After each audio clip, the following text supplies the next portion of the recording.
At the beginning of the movie, we meet a woman named Sabina. She is mentally unstable, easily angered, and upset.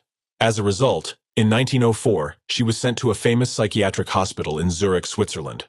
Later, it turned out that Sabina was diagnosed with a typical case of hysteria and was about to begin treatment under the supervision of a doctor. She was being cared for by a Swiss doctor named Carl Jung. During their first conversation, Dr. Carl is standing next to Sabina and notices that she has difficulty answering questions. She begins to stutter frequently. The next morning, Carl takes Sabina for a walk in the woods. During this walk, he discovers that she has an uncanny ability to predict people's words before they say them.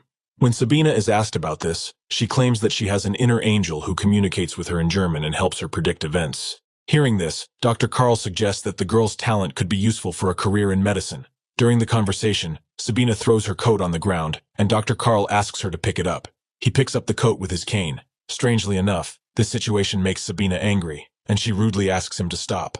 A few days later, Carl learns that Sabina is actually a very intelligent woman with a degree in medicine. Realizing her intelligence and cheerfulness, he gives her the opportunity to help him with his experiments. Sabina cannot believe that she will have to work with such a famous scientist. She agrees without any hesitation. Later, the movie shows us Carl's wife, Emma, who has just given birth to a beautiful baby girl. Excited by this event, Carl visits the maternity ward to see his newborn son. However, he notices that his wife is unhappy because she had hoped to give birth to a male child, but it turned out to be something else entirely. In response, Carl comforts her and tells her not to worry about it. During these events, Carl and Sabina continue their conversation. Mann reveals the main reason for her condition. He explains that Sabina's problems began because her abusive father humiliated her. He often punished the girl with blows and forced her to kiss his hands. This really triggered emotions in Sabina, and she started looking for any form of humiliation. Even the fact that Carl had hit her coat with his cane a little earlier had caused emotions in the girl. After discovering the main problem, Dr. Carl makes an appointment with Dr. Sigmund Freud, a famous Austrian doctor. Carl wants to discuss his patients and determine the most effective way to their recovery. As the doctors enter the conversation, they begin to share their thoughts and analyze each other. This leads to a lengthy discussion that lasts 13 uninterrupted hours. Despite this, the men are not at all tired and decide to meet with each other again very soon. Later, Carl meets Sabina and tells her about his conversation with Dr. Freud. During their conversation, they realize that they have common interests, and the man and the girl become much closer to each other. One day, Dr. Freud has to leave for a business trip, so he writes a letter to Carl asking him to look after a patient named Otto Gross.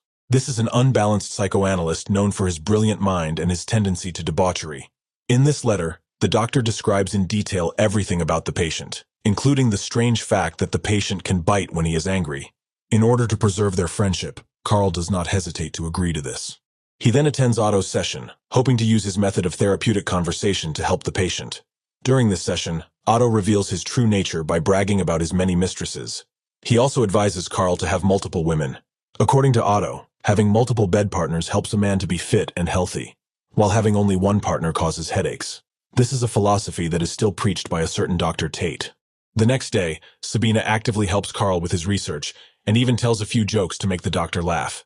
She has really started to recover from her mental disorder, but Carl's thoughts keep coming back to Otto's words. He begins to realize that he has been staring at Sabina for a long time, yet somehow he manages to keep control of his desires. That evening, Carl has another psychotherapy session with Otto. Otto asks if Carl has ever had a love affair with any of his patients.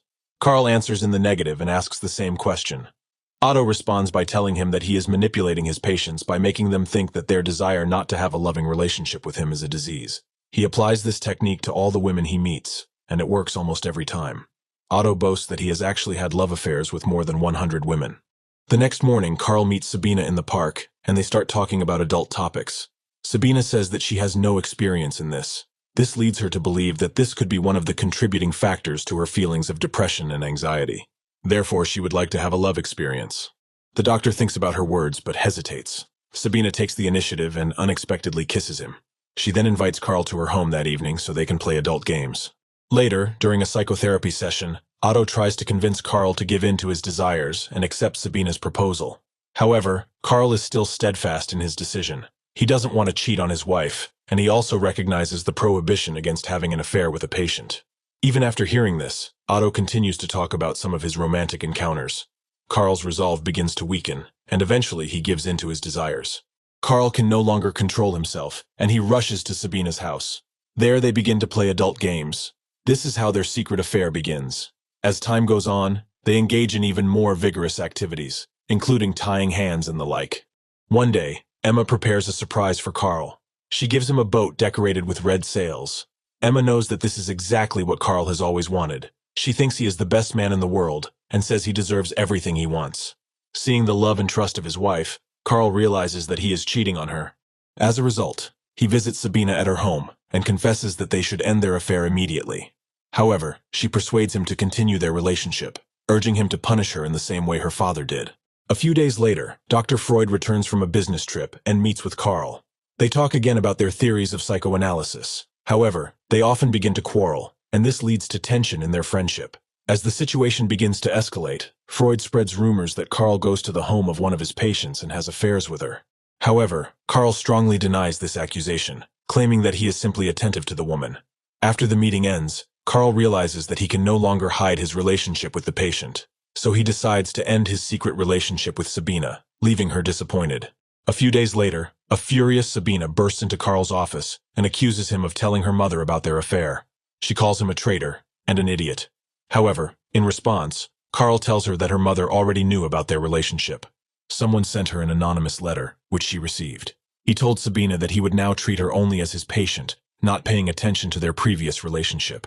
This makes Sabina even angrier, causing her to grab a knife and do something to Carl's face. Later, she writes a letter to Dr. Freud, asking for a meeting to discuss the connection between her and Carl. After reading her letter, Freud writes to Carl to find out the truth, but Carl denies any involvement with Sabina. He says that Sabina is actually trying to ruin his life by spreading false rumors. Because of their friendship, Freud immediately believed Carl and sent Sabina a letter. He wrote to her that he could not meet Sabina at the moment because he was busy with work. Freud also suggests that Sabina and Carl solve their problems without the interference of unnecessary people. Stunned by the circumstances, Sabina once again visits Carl's office. She does so to find out that he is being discharged from the hospital. It turns out that he is traveling to the United States to attend a major conference. Sabina becomes angry and scolds Carl for lying to Freud about their affair. She demands that he write Freud a letter and confess the truth about their relationship. Sabina also reminds Carl that she could have publicly damaged his reputation, but thought it best not to. Hearing all this, Carl finally agrees and sends a letter to his friend. He tells the whole truth in the letter. When Freud reads this letter, he feels betrayed, but not shocked.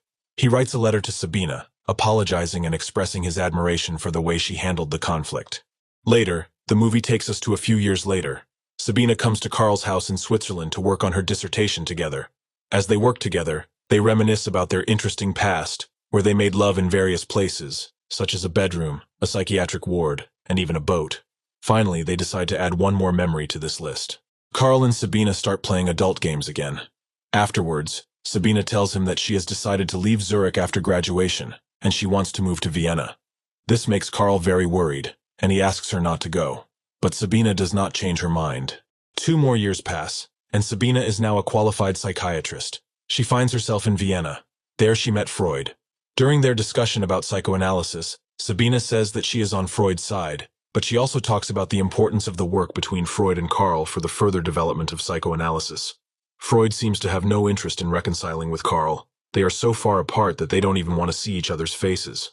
A year later, Sabina visits Emma at her residence. Sabina is now married to a Russian doctor and is expecting a child. When they start talking, Emma tells her that Carl's mental state is deteriorating. He has been acting strange since he had a fight with Freud. As a result, she asks Sabina to talk to him. The film shows us Carl sitting quietly on the bank of a river. This suggests that he has withdrawn from his research work and is no longer productive. Soon after, Sabina approaches him and starts a conversation. Carl tells her that he has been having terrible dreams that keep him awake. Sometimes he sees that the whole city is completely devastated. Sabina is bored by this conversation, so she quickly changes the subject and tells him that she is returning to Russia with her husband. She then asks Carl about his new mistress. Carl replies that her name is Tony, and she looks a lot like Sabina. He says that Tony reminds him of the good times he had with Sabina. Carl also admits that his love for Sabina has contributed to his personal growth, but he recognizes that there is nothing he can do to change the situation. After this conversation, Sabina gets into her car and leaves town. Meanwhile, Carl is still thinking about his past. At the end of the film, the fates of the 4 analysts are revealed to us. It is mentioned that Otto tragically died of starvation in Berlin in 1919. Freud was expelled from Vienna and died of cancer in London in 1939. Sabina was trained by numerous analysts in the Soviet Union. She suffered a terrible fate, along with her two daughters. They were killed by German soldiers in 1942. Meanwhile, Karl overcame a nervous breakdown and died in 1961. He achieved recognition and became the best psychologist in the world.